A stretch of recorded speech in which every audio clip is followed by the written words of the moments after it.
తిరుమల శ్రీవారి వైకుంఠ ద్వార దర్శనానికి సర్వం సిద్ధం చేశామని చెప్పారు టీటీడీఈఓ అనిల్ కుమార్ సింఘాల్. మొదటి 3 రోజులు టోకెన్లున్న భక్తులను మాత్రమే అనుమతిస్తామని చెప్పారు. టోకెన్లు లేని భక్తులకు జనవరి 2 నుంచి 8 వరకు సర్వదర్శనానికి అనుమతిస్తామని చెప్పారు. భక్తులు దానికి తగ్గట్టే తిరుమల దర్శనాన్ని ప్లాన్ చేసుకోవాలని సూచించారు. మరింత సమాచారాన్ని మా స్పెషల్ కరెస్పాండెంట్ రాజు అందిస్తారు.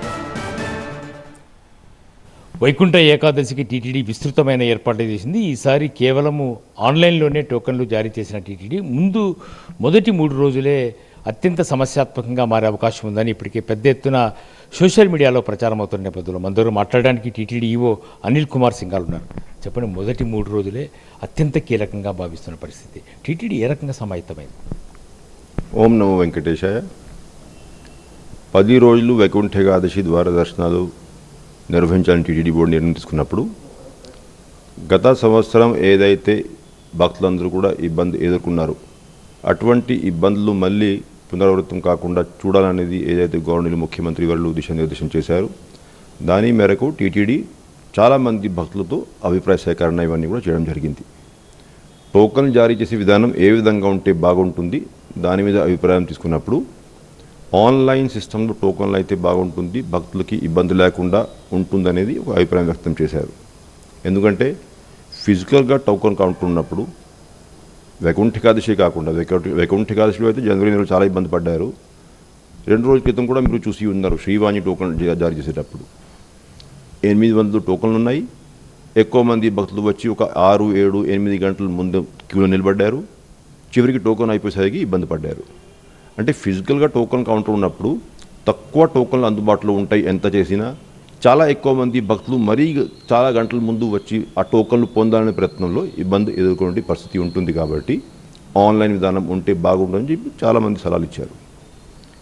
అయితే 10 రోజుల పాటు కూడా ఆన్లైన్ విధానం ఇంప్లిమెంట్ చేసుకున్నట్లయితే గ్రామీణ మారుమూల ప్రాంతాల నుంచి వస్తున్నటువంటి భక్తులు ఎవరికి అయితే ఈ టెక్నాలజీ అంతా ఉపయోగించే అలవాటు ఉండదు, అటువంటి భక్తులకి అవకాశం దొరకదు. కాబట్టి 3 రోజులు మాత్రం ఆన్లైన్ ఆన్లైన్ విధానంలో టోకన్ జారీ చేస్తే బాగుంటుంది. మిగతా 7 రోజులు టోకన్ లేనటువంటి సామాన్య భక్తులకి సర్వదర్శనం పద్ధతిలో దర్శనం కల్పిస్తే బాగుంటుందనేది ఒక నిర్ణయం తీసుకోవడం జరిగింది. ఈ 3 రోజులు కూడా సర్వదర్శనం వాళ్ళు కూడా టోకన్ ఉంటేనే అలౌ చేస్తారు. ఒకవేళ సర్వదర్శనం చేసుకునే వాళ్ళకు టోకన్ లేకపోతే ఈ 3 రోజులు రావద్దని చెప్తుందా, లేదంటే వాళ్ళు వస్తే ఆల్టర్నేటివ్ అరేంజ్మెంట్స్ ఏమైనా టీటీడీ చేస్తుందా? 2వ తారీఖు వరకు వెయిట్ చేసి ఆ తర్వాత దర్శనం కల్పించే అవకాశం ఏదైనా ఉంటుంది? ఆన్లైన్లో టోకన్ పొందినటువంటి భక్తులు కూడా సామాన్య భక్తులే. ఎక్కడ కూడా దాంట్లో విఐపి ట్రీట్మెంట్స్ ఎవరికి ఇవ్వడం జరగలే. మొత్తం ఉన్నటువంటి 182 గంటల సమయంలో 164 గంటలు సమయం మనం సామాన్య భక్తులు కేటాయించడం జరిగింది. అయితే ఆన్లైన్లో కూడా ఎక్కడ కూడా దీనికి ఛార్జ్ లేదు, ఎటువంటి విఐపి ట్రీట్మెంట్ దాంట్లో ఇవ్వడం జరగలేదు. కాబట్టి 1,89,000 మంది ఎవరికైతే ఆన్లైన్లో టోకన్లు దొరికాయో అటువంటి వాళ్ళు సామాన్య భక్తులే. అదే మన ఫిజికల్గా తిరుపతిలో ఆఫ్లైన్లో ఇచ్చి ఉన్నా కూడా అదే 1,80,000 టోకన్లే ఇక్కడ కూడా ఇచ్చేది. అంతకంటే ఎక్కువ టోకన్ తిరుపతిలో ఇచ్చే పరిస్థితి కూడా లేదు. గత సంవత్సరం కూడా మీరు చూసుకున్నట్లయితే 10 రోజులు కలుపుకొని కూడా మనం 6,70,000 మందికి దర్శనం కల్పించాం 10 రోజుల్లో. ఈ సంవత్సరం కూడా మనం ఉన్నటువంటి టైంని బాగా ఎఫిషియెంట్గా ఉపయోగించుకొని దాదాపు 7,60,000-70,000 మందికి దర్శనం కల్పించే దిశలో కృషి చేస్తూ ఉన్నాం. కాబట్టి వీళ్ళు కూడా సామాన్య భక్తులే. ఓన్లీ థింగ్ ఇస్ మెకానిజం మార్చాం, ఆఫ్లైన్ నుంచి ఆన్లైన్ చేసాం. అదే 1,89,000 మంది అప్పుడే టోకెన్ వచ్చేది, ఇప్పుడు కూడా 1,89,000 మందికి టోకెన్ ఇచ్చాం. కాబట్టి అదే కానిగా పూర్తిగా కూడా ఆఫ్లైన్ ఉన్నా కూడా సేమ్ సిచ్యువేషన్ ఉండేది. 1,89,000 మందికి టోకెన్ తిరుపతిలో లభించేది, మిగతా భక్తులకు టోకెన్ లభించేది కాదు. కాబట్టి పరిస్థితుల్లో ఏం తేడా రాలేదు, ఓన్లీ టోకెన్ విధానం మార్చాం. కాబట్టి టోకెన్ లేనటువంటి భక్తులు విజ్ఞప్తి చాలా క్లియర్గా చెప్తా ఉన్నాం. టోకెన్ లేనటువంటి భక్తులు ఇబ్బంది పడకుండా 2 జనవరి నుంచి 8 జనవరి వరకు వాళ్ళకి 3.5 లక్షల మందికి సర్వదర్శన విధానంలో దర్శన అవకాశం ఉంది. కాబట్టి అటువంటి అవకాశం సద్వినియోగం చేసుకోవాల్సిందిగా విజ్ఞప్తి చేస్తా ఉన్నాం.